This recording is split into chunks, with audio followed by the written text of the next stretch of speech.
प्रबुद्ध जनों प्रणाम। क्या डिवाइन इंटरवेंशन होता है?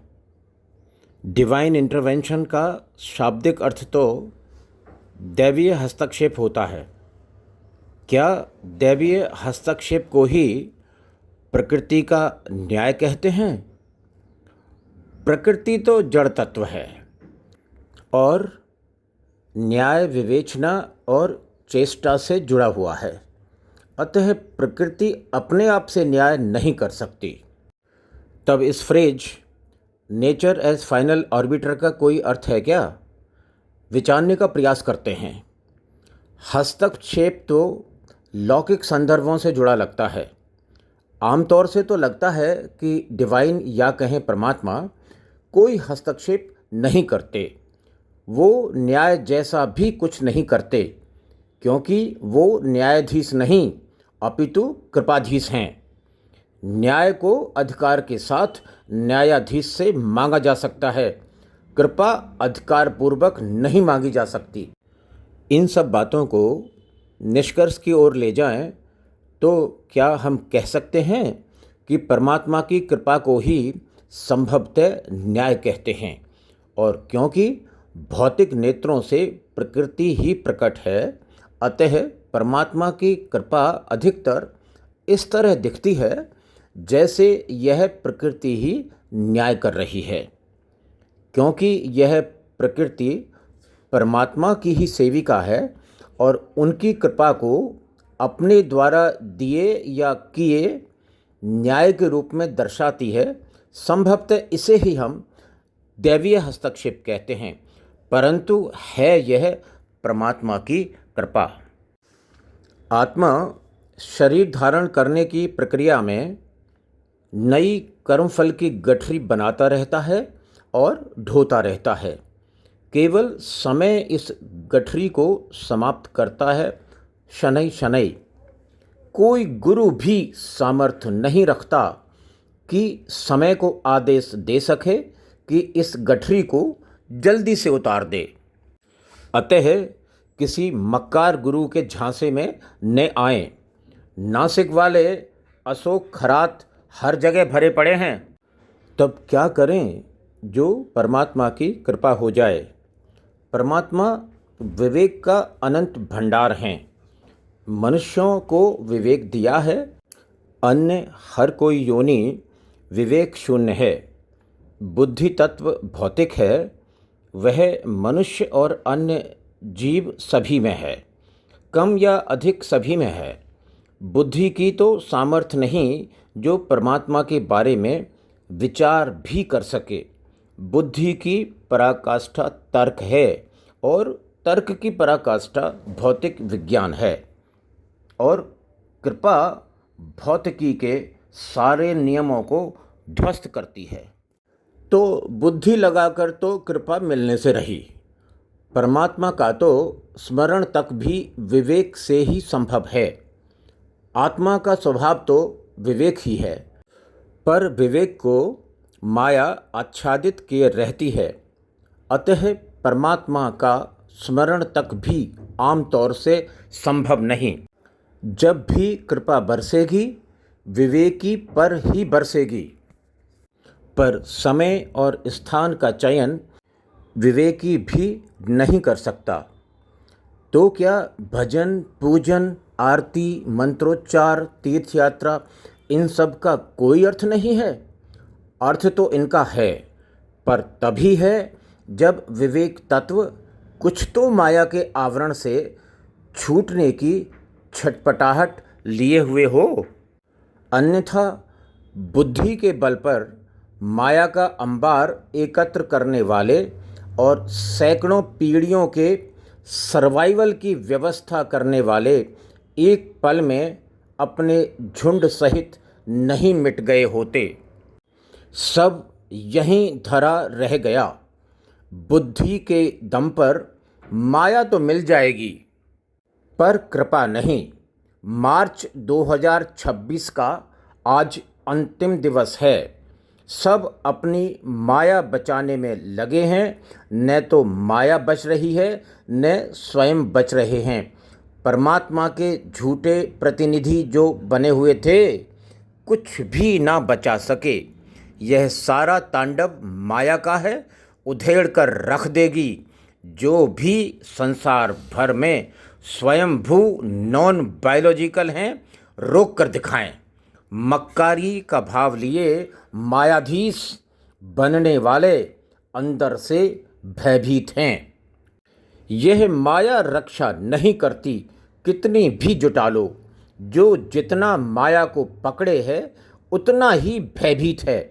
यह सत्ता भी एक माया है, जो सत्ता में रहकर भी सत्ता से अप्रभावित है, वही पुजता है संसार में। बाकी सब माया की चाशनी में लिपटे आपस में ही निपट रहे हैं। यह चक्र सालों साल चलेगा, बुद्धियां फोरकास्ट करती रहेंगी।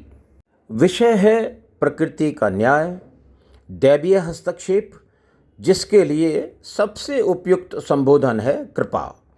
कृपा मनुष्य की सभी संभावित सामर्थ्यों से परे का विषय है। कृपा परमात्मा ही करते हैं, जो सदैव अहेतुकी होती है। क्या कृपा के विषय में कोई अनुमान लगा सकते हैं? मनुष्य वृत्ति अल्पज्ञ है, फिर भी अनुमान तो लगाती ही है, भले ही उसके सामर्थ्य में हो या ना हो। जैसे मनुष्य भूकंप तक के विषय में तो ठीक से अनुमान लगा नहीं पाता, परंतु प्रयास तो करता ही है। चलो हम भी प्रयास करते हैं यह अनुमान लगाने का कि संभावित क्या संकेत हो सकते हैं जो बताएं कि परमात्मा की कृपा बरसने वाली है। पहला संकेत, जब मनुष्य की सारी ज्ञात अज्ञात सामर्थ्य शून्य हो जाती है, जब यह माया कुछ काम नहीं आती है, तभी माया के प्रति यह भाव उपजता है कि यह माया जीवन यापन का साधन मात्र है। यह भाव भी सभी में नहीं उपजता। जिसमें यह भाव उपजता है, केवल उसी को समझो। प्रथम संकेत मिला कि इस माया की सामर्थ्य सीमित है। जब भी यह भाव प्रबल होगा और जिसमें भी यह भाव प्रबल होगा, वह ही संभवतः कृपा प्राप्ति का प्रथम पात्रता लिए होगा। दूसरा संकेत, प्रथम संकेत की असह स्थिति में भी यह विचार प्रबलता लिए बना रहे कि परमात्मा तो साथ हैं और कोई हो ना हो। यह भाव जितना निश्चल और निष्कपट होगा, परमात्मा की कृपा प्राप्ति की संभावना उतनी ही बढ़ेगी। शबरी माँ की प्रतीक्षा और विश्वास को याद करो, यह दूसरा संकेत होगा। तीसरा संकेत, जब यह लगने लगे कि पृथ्वी, जल, अग्नि, वायु, आकाश और ये समय साथ दे रहे हैं, तो समझो कुछ विलक्षण होने को है। इन 6 महाभूतों से यह संकेत मिलेगा कि आपको लाख विरोधी झुंड भी मिटा नहीं पा रहे हैं। आपको लगने लगेगा कि परिस्थितियां विषम हैं, फिर भी शत्रु अब पीठ दिखाने लगे हैं। तो समझो परमात्मा कृपा का प्रभाव दिखने वाला है। चौथा और अंतिम संकेत, जादू अभी हुआ नहीं, पर आपको लगेगा कि जादू होने वाला है। इसी समय आपका सामना किसी सच्चे संत से होगा। चीज़ें चमत्कारिक रूप से आपके पक्ष में होने लगेंगी। ये 6 महाभूत आपको सूचना स्वयं ला कर देंगे और आप सूचना समझ भी जाएंगे। किसी को कुछ बताने का मन नहीं करेगा, आप आध्यात्मिक मौन में चले जाएंगे। तब स्पष्ट है कृपा बरस चुकी। यही वह अवस्था है जब हर प्रकार की माया पीछे भागेगी, यह दुनिया पीछे भागेगी, पर परमात्मा की कृपा का प्रभाव यह होगा कि आप भाव शून्य हो जाएंगे। पीछे नहीं मुड़ सकेंगे आप। अब आपकी कोई आवश्यकता शेष नहीं। अब आपकी उपस्थिति मात्र से जो कुछ मिलेगा शेष पात्रता लिए हुए को मिलेगा। इस संसार का कुछ भी अब आपके काम का नहीं। यह आपकी काया भी अब आपके किसी काम की नहीं। यह समय जिसे सब अमूल्य अमूल्य कहते हैं अब आपके किसी काम का नहीं। जितने दिन की आपकी अब सशरीर इस संसार में यात्रा है, यह समय आपका सेवक है। देख लो, यह जादू हो जाएगा परमात्मा की कृपा से। महाभारत विजय के बाद पांडवों की स्थिति की कल्पना करें तो और अधिक स्पष्ट उत्तर मिल जाएगा। आध्यात्म का पथ इतनी विशालता लिए हुए है, यहाँ अंतिम कुछ भी नहीं। सदियों में कोई चुना जाता है जिस पर परमात्मा की कृपा बरसती है।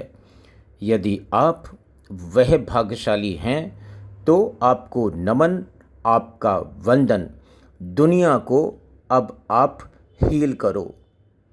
हीलिंग पथ की यात्रा का ये था एक प्रयास परमात्मा की कृपा को समझने का। आप अपने कमेंट द्वारा योगदान दें हीलिंग पथ की यात्रा में। आपने इसे सुना, आपको प्रणाम।